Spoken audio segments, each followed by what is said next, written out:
बाद में है कुछ कल्पना से कुछ योग्यता से। तो ये सारे क्वेश्चन आंसर है वो आपको करने हैं। तो हम देख लेते हैं क्या है इसमें। कि इसमें है पहला क्वेश्चन, चित्रों के अतिरिक्त एल्बम कई तरह की होती है, जैसे डाक टिकट, देशों के झंडे, सूखी पत्तियां आदि। के अलग अलग देशों के जो टिकट होते हैं वो सब इकट्ठा करके बना सकते हैं। अलग अलग देशों के झंडे भी अलग अलग होते हैं, तो इसका भी हम एल्बम बना सकते हैं। सूखी पत्तियां कि सारे पेड़ों के जो पत्तियां होती है सूखी, तो वो भी हम लगा सकते हैं और ऊपर नाम भी लिख सकते हैं। तो ऐसे कई तरह के एल्बम होते हैं। तो आप भी अपनी रुचि अनुसार एक एल्बम बनाइए और इसकी बिक्री हेतु समाचार पत्र में विज्ञापन दीजिए। तो आपको इसमें से कोई भी रुचि है तो ऐसे आप एल्बम बना सकते हो। तो ये आपको करना है। बाद में है क्वेश्चन 2, विश्व प्रसिद्ध चित्र कृतियों को इंटरनेट के माध्यम से एकत्र कर एक प्रेजेंटेशन बनाइए। कि विश्व प्रसिद्ध जो चित्र है तो वो आपको इंटरनेट के माध्यम से द्वारा ढूंढना है।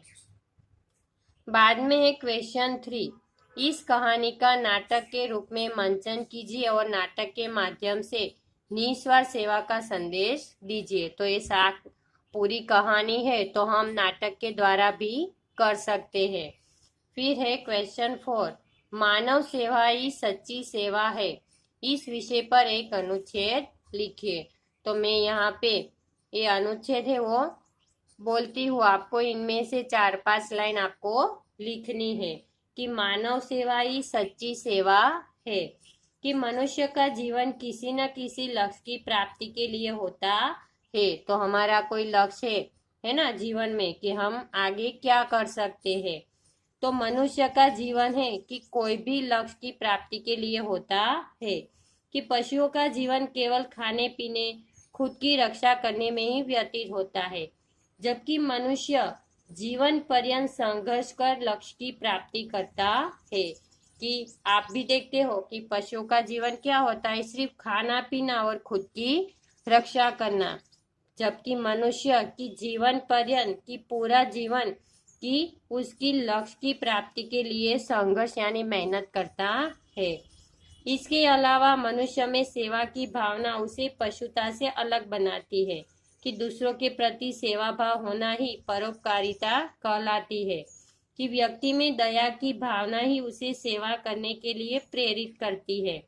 कि आपने भी इस कहानी में देखा कि लाला सदानंद है वो पंडित शादीराम की कैसे मदद करता है।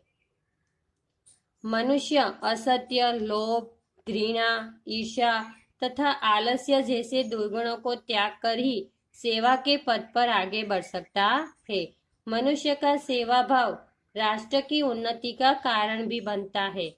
कि मदर तेरेसा, विवेकानंद, महर्षि दयानंद सरस्वती, बाबा आमटे आदि ऐसी महान विभूतियां हैं जिन्होंने स्वार्थ रहित निष्ठा और विश्वास से लोगों की सेवा की है।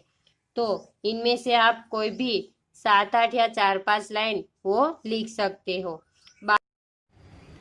बाद में है मूल्य परक प्रश्न और विचार।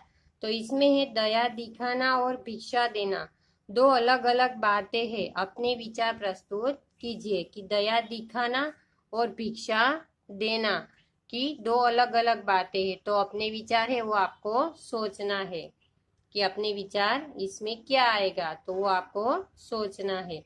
बाद में क्वेश्चन 2, लाला सदानंद की परोपकार की भावना से क्या पंडित जी आहत हुए, अपने विचार प्रस्तुत कीजिए। तो वो भी आपको करना है।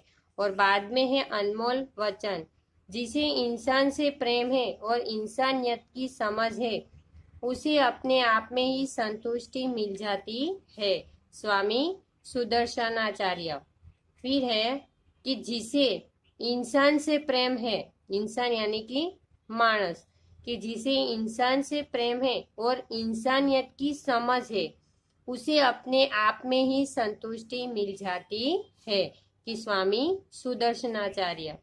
फिर है सज्जन पुरुष बिना कहे ही दूसरों की आशा पूरी कर देते हैं, जैसे सूर्य स्वयं ही घर घर जाकर प्रकाश फैला देता ही। कि तो ऐसे सज्जन पुरुष भी है कि बिना कहे या सोचे दूसरों की वो मदद कर देता है, कि दूसरों की आशा पूर्ण कर देता है। कि सूर्य को कहना पड़ता है नहीं ना, तो सूर्य ही कि स्वयं ही घर घर जाकर प्रकाश फैला देता है। फिर है विशेष बिंदु। समास का अर्थ है संक्षेप। दो या दो से अधिक शब्दों के विभक्ति चिन्ह और प्रत्यय को हटाकर बना एक सार्थक शब्द समास कहलाता है। कि जैसे राजा का कुमार तो राजकुमार, तो आप देखते हो कि इसका संक्षेप रूप बन जाता है, तो इसे समास कहते हैं। समास का अर्थ है ही संक्षेप। गौओं के लिए शाला तो गौशाला यानी गाय, गौ यानी कि गाय। कि गौओं के लिए शाला तो गौशाला। पवन का पुत्र तो पवन पुत्र। तो आपको कौन सी एक्सरसाइज नोटबुक में लिखनी है वो देख लीजिए। कि नए शब्द, मुहावरे, श्रुतलेख और पाठ की बाद में मौखिक, लिखित और दीर्घ उत्तरीय प्रश्न और लघु उत्तरीय प्रश्न। तो मौखिक, लिखित वो भी लिखना है, बाद में बहुविकल्पीय प्रश्न। तो यहाँ तक आपको नोटबुक में लिखना है, और बाद में ये जो सारी एक्सरसाइज मैंने कराई वो आपको टेक्स्ट बुक में लिखना है। तो बहुविकल्पीय प्रश्न हो जाने के बाद आपको एक वर्कशीट लिखनी है। वर्कशीट में पहला प्रश्न है, नीचे दिए प्रश्नों के उत्तर लिखिए। तो आपको अपनी नोटबुक में लिखना है। बाद में है हाँ या नहीं में उत्तर दीजिए, कि आपको हाँ या ना में ही उत्तर लिखना है।